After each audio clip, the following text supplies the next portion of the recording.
periferi të Tiranës dhe në disa zona të Durrësit funksionojnë prej vitesh qendra telefonike që në dukje merren me shërbime ndaj klientit, por brenda tyre qindra punonjës punojnë me turne të plota për të mashtruar qytetar italian, gjerman dhe zvicerian. Skemat janë të njohura për hetuesit europian, investime të rreme në kriptomonedha, aksione fiktive, fonde pensionesh që zhduken brenda natës. Viktimat, kryesisht të moshuar, transferojnë kursimet e tyre në llogari bankare që zbrazen brenda pak orësh. Parat humbasin çdo gjurmë, por ato nuk humbasin, ato ndjekin një rrugë të paracaktuar. Arjan Cara sot figuron ortak dhe administrator në 6 kompani aktive: BPro, MyTV, Fintech Solution, Fairtex Invest, 2.0 dhe Zero Lunch. Bizneset e tij shtrihen nga tregtimi i sistemeve kompjuterike tek Bar Snack, nga konsulenca juridike tek investimet në pasuri të paluajtshme. Por karteli i vërtet zbulohet kur shikohen ortakërit. Në Fairtex Invest dhe Fintech Solution, Cara figuron me Luis Hoxhën, në BPro me Bledar Sheun dhe Lori Hoxhën,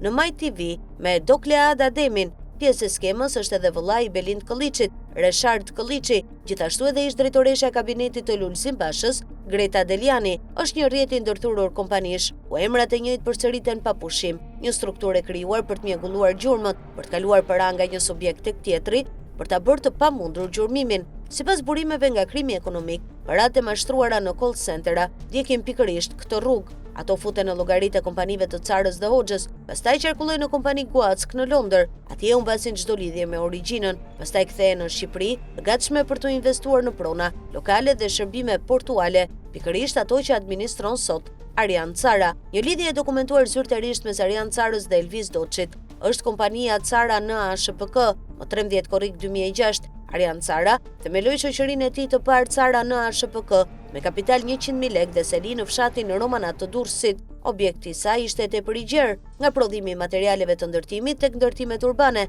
nga infrastruktura tek monitorimi. Por më 31 mars 2008, para noteres Flutura Abdiu në Durrës, Arjan Cara ja shiti të gjitha kuotat e shoqërisë Cara NA SHPK shtetasit Elvis Doçi. Kontrata ishte e qartë, 100% e kapitalit kalonte tek blerësi. Doçi u bë ortaku i vetëm dhe administratori i ri.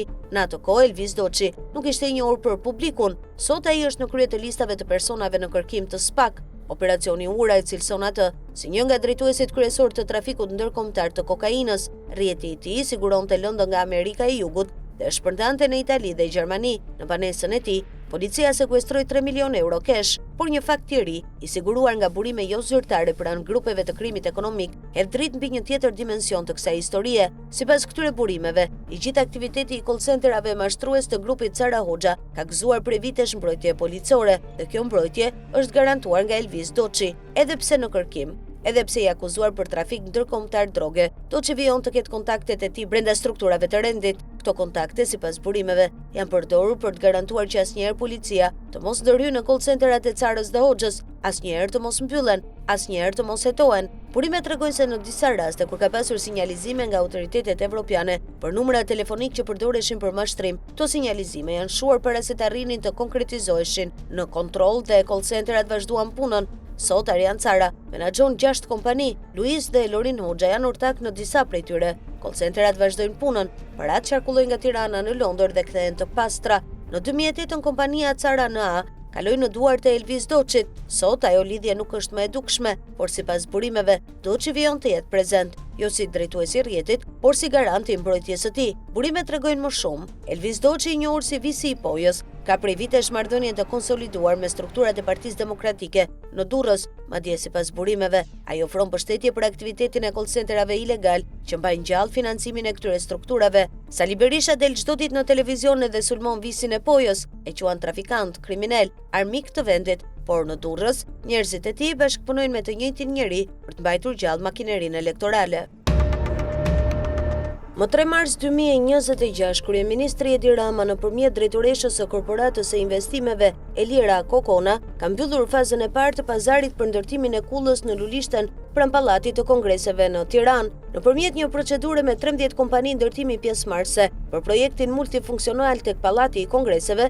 Janë përzgjedhur 5 kompani që do të vazhdojnë garën në fazën e dytë për të marrë kontratën e ndërtimit të kullës. Mes 5 subjekteve që ka përzgjedhur komisioni drejtuar nga kryeministri Edi Rama, janë 2 kompani të ndërtuesve të lidhur në interesa me familjen Berisha, kompania Gjener 2 SHPK e Bashkim Ulajt dhe kompania Klar SHPK e Shkëlqim Beshirit. Për të maskuar faktin që ndërtimin e kullës do ta bëjnë vetëm, Bashkim Ulaj dhe Shkëlqim Beshiri janë paraqitur si bashkim operatorësh duke përdorur formalisht disa firma të tjera e subjekte person fizik, mes tyre firmat Studio Gang, DigiPrint, Besart Papa, Rudina Papa Vasili, Julian Beqiri, Marcela Demaj, Michel Dizvajn e Gentian Shkurtit, ky i fundit piktor, i studenti Edi Ramës dhe mbështetës i prishjes së teatrit. Dihen lidhjet e Bashkim Ulajt në pazare për fitime reciproke me familjen Berisha gjatë pushtetit të PD-s deri në 2013, kur ai u lidh me kryeministrin Edi Rama, por pa shkëputur lidhjet e bizneseve në hije me Sali Berishën. Lidhje të forta interesash me familjen Berisha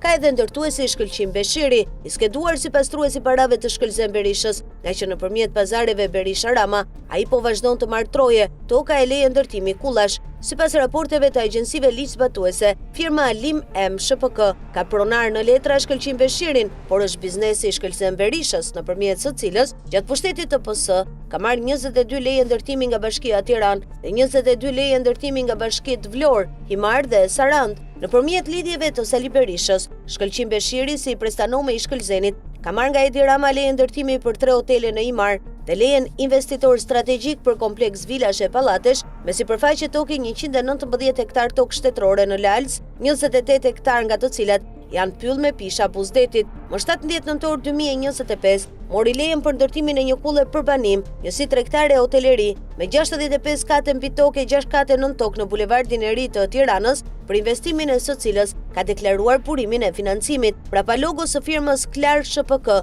të Shkëlqim Beshirit, familja Berisha qëndron edhe te kulla pranë pallatit të kongreseve, ku nga 50.000 m2 sipërfaqe ndërtimi do përfitoj 27.500 m2 apartamente, një si tregtare e garazhe. Është e njëjta skemë që Sali Berisha kur ishte kryeministër përdorte në kullat që ndërtoi Bashkim Ulaj në qendër të Tiranës, ku familja kryeministrore përfitonte apartamente, një si tregtare e zyra, përveç pjesë fitimit në sipërfaqet e shitura.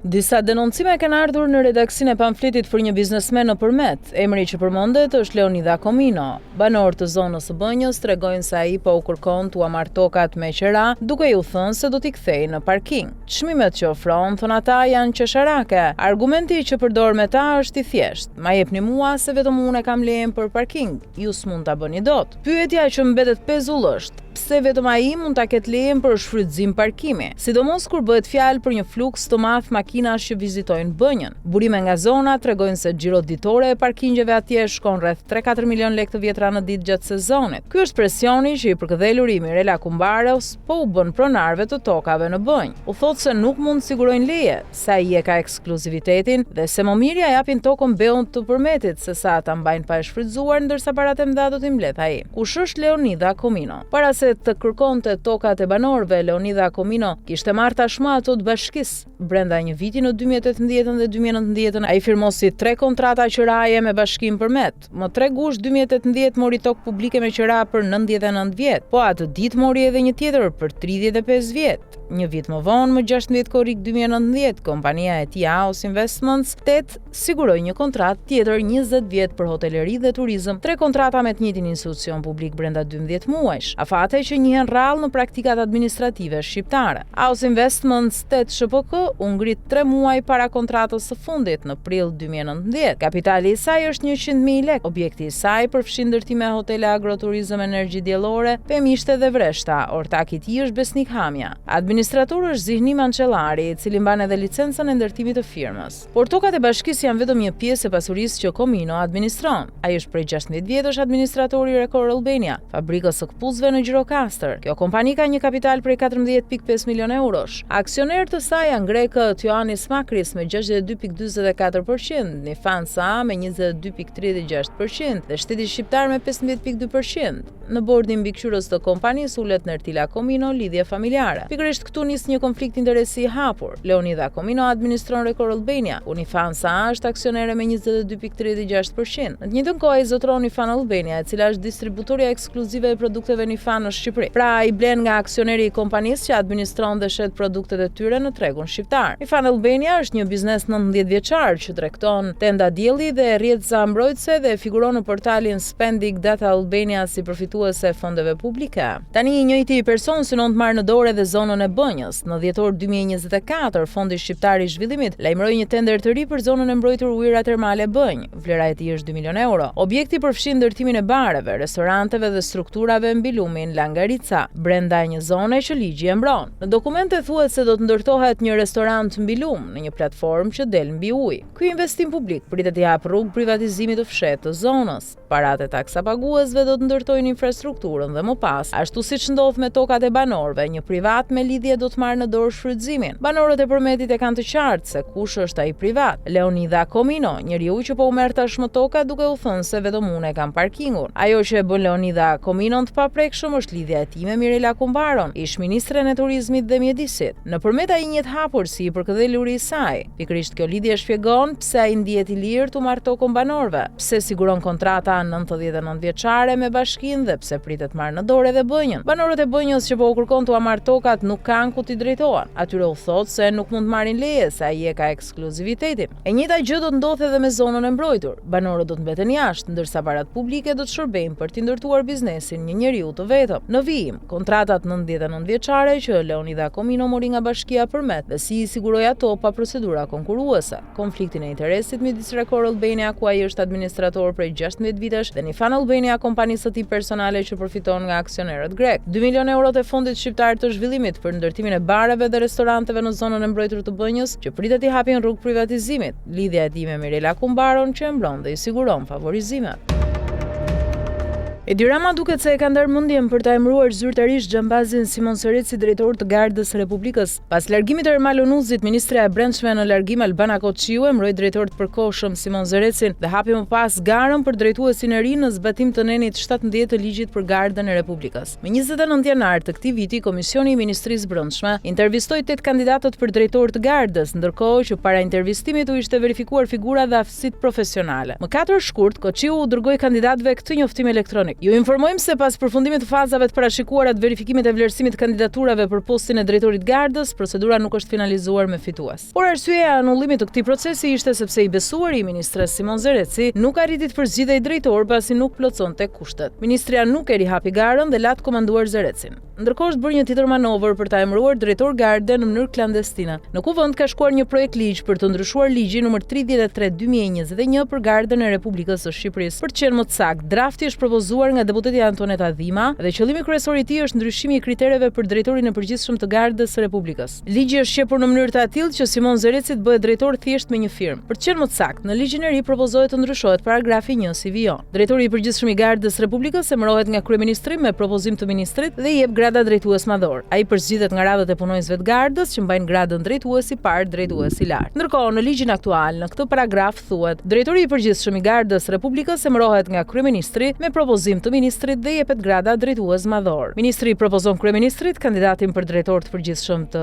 Gardës së Republikës pas kryerjes së një procesi të konkurimit të hapur, të bazuar në parimet e mundësive të barabarta, meritokracisë dhe mos diskriminimit. Rregullat dhe procedurat për përzgjedhjen e kandidatit për drejtor të përgjithshëm të Gardës së Republikës përcaktohen me udhëzim të ministrit. Pra, përmes ligjit të ri hiqet konkursi. Kjo i jep dorë të lirë ministrit brendshëm thjesht të propozojë një emër dhe më pas kryeministri e firmos. Por ajo që e tregon hapur se ky ligj është bërë për Simonin është pjesa që emri duhet mbaj gradën drejtues i parë, drejtues i lartë. Në ligjin aktual nuk ka një kriter të tillë, ndërkohë Zereci mban gradën drejtues i lartë. Ashtu është fuqizuar gërma D me këtë përmbajtje. Kandidati duhet të ketë përfunduar ciklin e dytë të arsimit lart në fushën e rendit ose sigurisë. Simon Zereci ka përfunduar shkollën e mesme ushtarake Skënderbej dhe më pas ka ndjekur studimet e larta në shkollën e lartë të bashkuar të oficerëve, pra nuk ka master. Po ashtu është futur një tjetër kriter të mos jetë larguar nga puna më parë për shkaqe disiplinore dhe të mos ketë masa për shkelje të rënda disiplinore brenda 3 viteve të fundit. Edhe ky ndryshim i shkon për shtat Zerecit, pasi vite më parë ai ka pasur pafund shkelje. Sipas të dhënave, Simon Zereci rezulton me dosje penale për dhunë barbare pas një motiv, grabitje sendesh personale, si edhe pegmarrje të qytetarit i Rispeti, kryer më 22 prill 2022, kur ishte komandant grupi në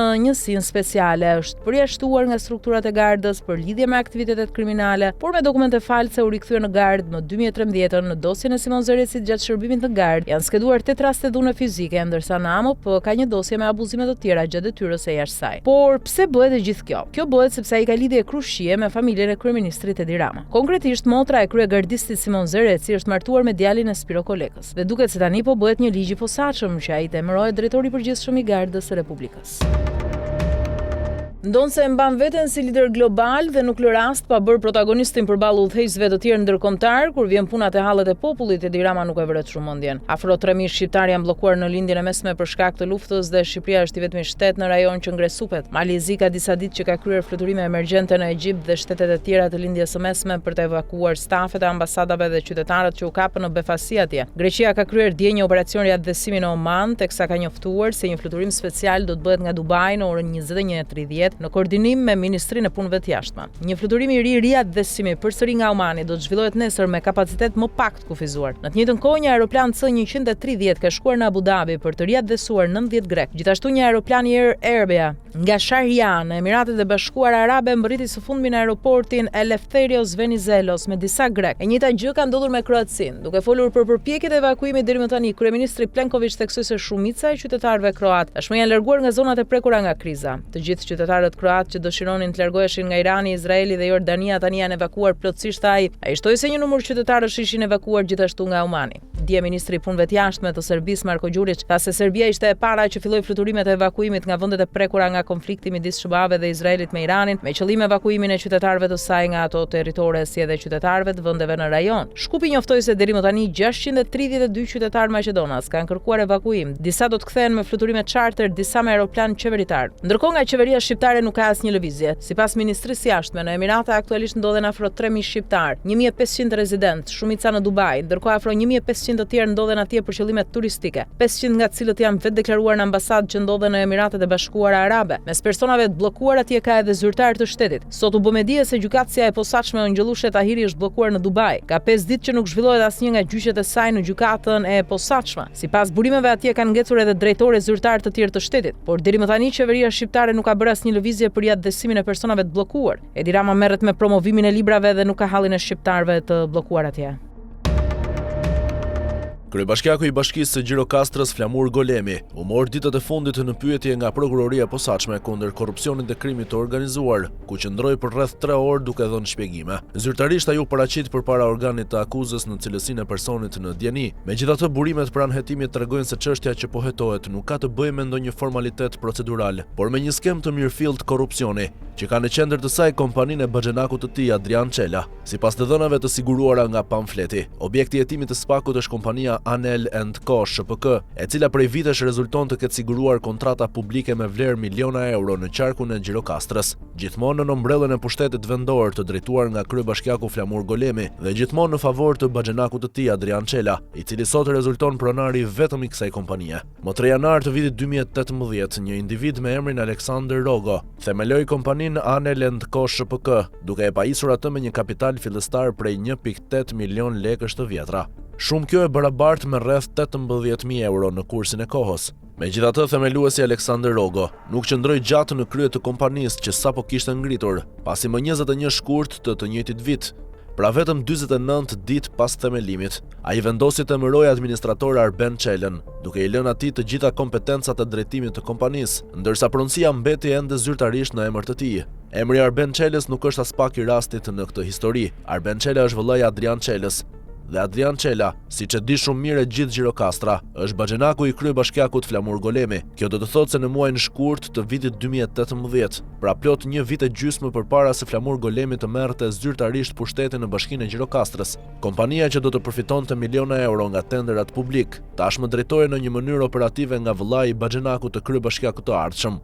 Në muajin gusht të vitit 2019, Flamur Golemi mori zyrtarisht detyrën e kryebashkiakut të Bashkisë së Gjirokastrës, duke marrë në kontroll institucionin më të rëndësishëm të qeverisjes vendore në të gjithë qarkun. Vetëm 6 muaj më vonë, më 18 shkurt të vitit 2020, kompania Anel & Co fitoi tenderin e saj të parë të rëndësishëm, atë të furnizimit me karburant për Bashkinë Dropull, me një vlerë që arrinte shifrën e 4.8 milion lekëve, ose rreth 48.000 euro.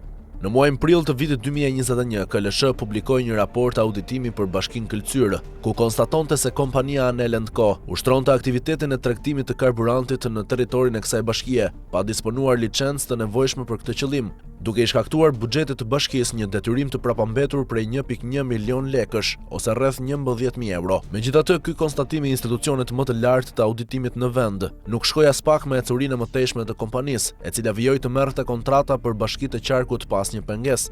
Gjatë periudhës 3 vjeçare 2021-2023, të dhënat financiare të kompanisë tregojnë se Ana L&Co arriti të realizojë një xhiro vjetore mesatare që i kalonte 570 milion lekët, duke grumbulluar në total 1.7 miliard lek. Pjesa dërmuese e këtyre të ardhurave vinte nga kontrata publike të siguruara në qarkun e Gjirokastrës. Pikërisht aty ku ndikimi i kryebashkiakut Flamur Golemi ishte vendimtar. Më 19 shtator të vitit 2024, themeluesi Aleksandër Rogo vendosi të rrisë kapitalin e kompanisë nga 1.8 milion në 7.8 milion lek. Shumë kjo e barabartë me rreth 78.000 euro, duke përdorur për këtë qëllim fitimet e pashpërndara të vitit 2020. Vetëm 3 javë më vonë, më 10 tetor të vitit 2024, Rogo ja shiti të gjitha kuotat e pronësisë Adrian Çelës me një çmim prej 6.8 milion lekësh, ose rreth 68.000 euro. Në këtë moment Adriani, baxhenaku i kryebashkiakut Flamur Golemi, u bë pronari i vetëm i kompanisë Ana L&Co, duke marrë zyrtarisht në dorë gjithçka. Në muajin maj të vitit 2025, kompania Ana L&Co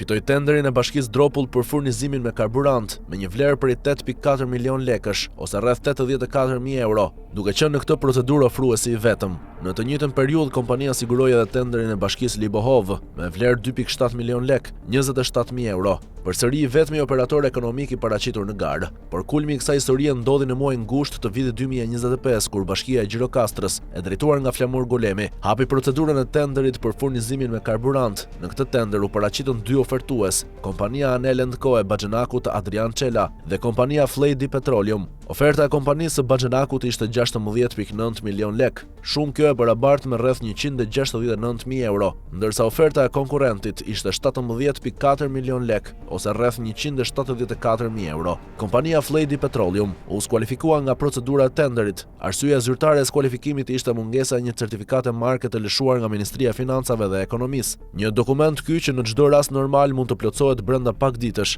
Megjithatë, në procedurat e prokurimit të Bashkisë së Gjirokastrës, formalitetet të tilla u bën pengese pakalueshme për të eliminuar konkurrencën përballë kompanisë së baxhenakut të kryebashkiakut. Në përfundim fitues doli Ana L&Co.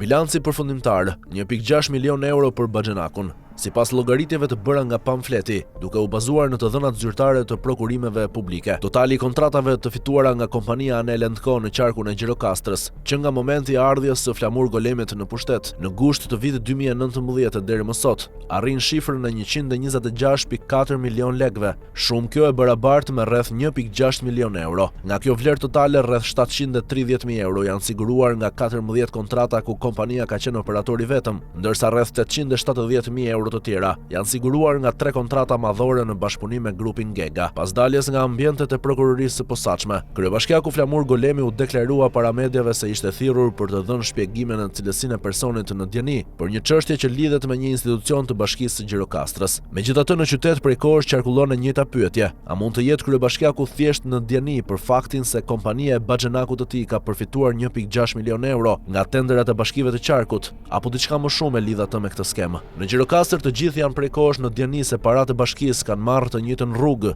te baxhenaku kryebashkiakut.